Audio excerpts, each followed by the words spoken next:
Yan mga kamer vlog. Nungkit na naman ako ng buko. Kaya makakakain na naman tayo ng buko. Yan. Dito na kami sa Little Farm. Kanina nanguha ako ng bayabas. Hindi ko na pinakita sa inyo kung paano kinuha yung mga bayabas. Nakakuha ako ng 4 na pagkahihinuga sa sarap. Oh guys, tamang-tama lang yung buko natin guys. Oh. Oh. Tamang-tama lang, 'di ba? Oh, yun oh. Ayun oh, ang tubig oh. Oh, ang sarap oh.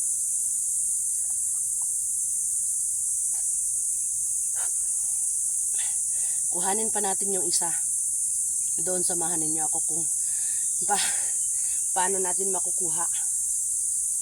O diba, simple lang yung pagkuha ko guys, sinungkit ko lang. Ganun talaga pag taga bukid, alam na alam, para-paraan lang yan.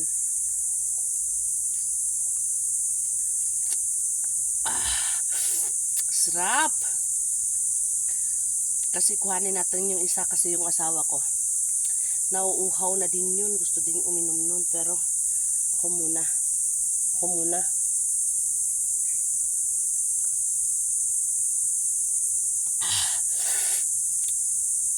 Diba, gamot to sa trangkaso guys, kasi may trangkaso ako kaya inom tayo ng maraming sabaw ng buko.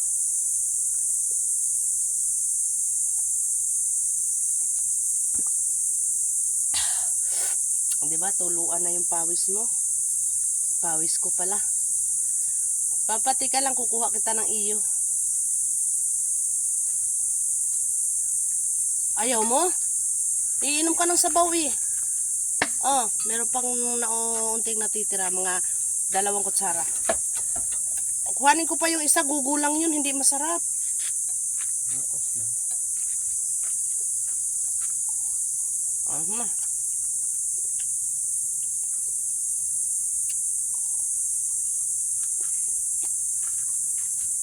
Maggulang na kasi siya.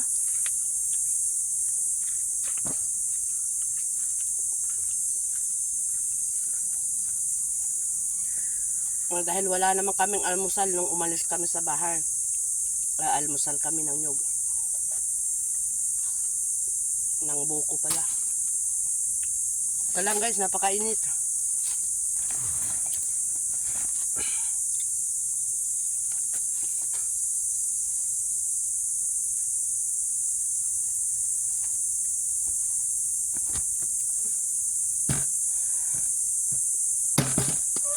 Ay, mali pala yung pagbiak ko. Ganito pala.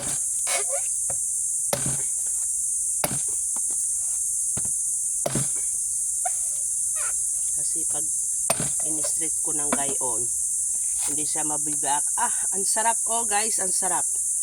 Tapos, syempre, taga-bukid nga eh, kaya magaling. Oh, gumawa ako ng kutsara.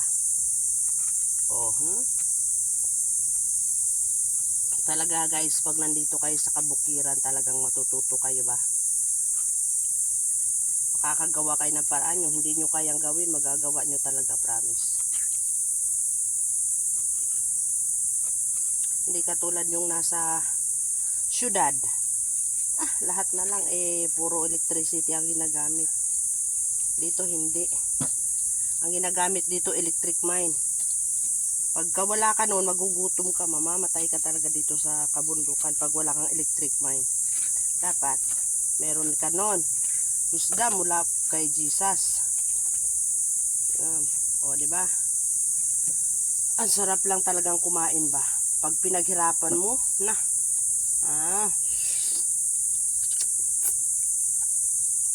Harap.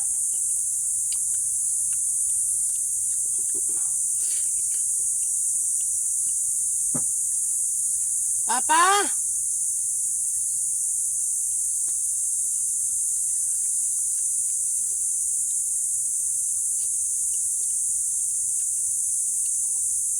Ang sarap talaga. Tama-tama yung pagkakagulang ng buko.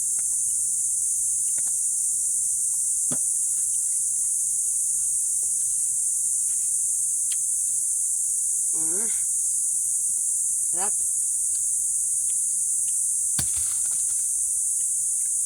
Sirhan pa ba natin o hindi na?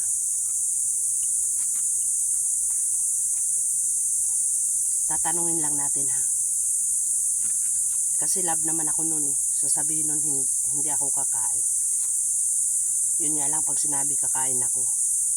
Wala tayong magagawa dyan guys. Papa! Gusto mo ng buko? Pa! Ayaw daw niya. Guys, ayaw daw niya guys. Kaya kakainin na naman natin to guys.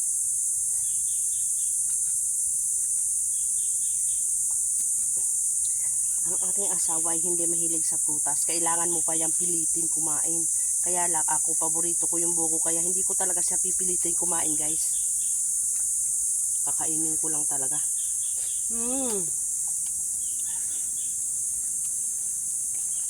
Aba, ang sarap talaga.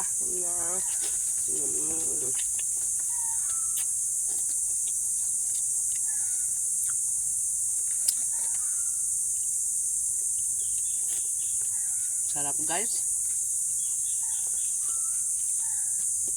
Kain na din kayo.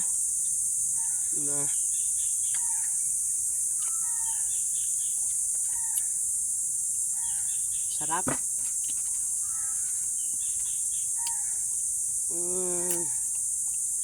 Bitin pa. Bitin pa guys. Wala na.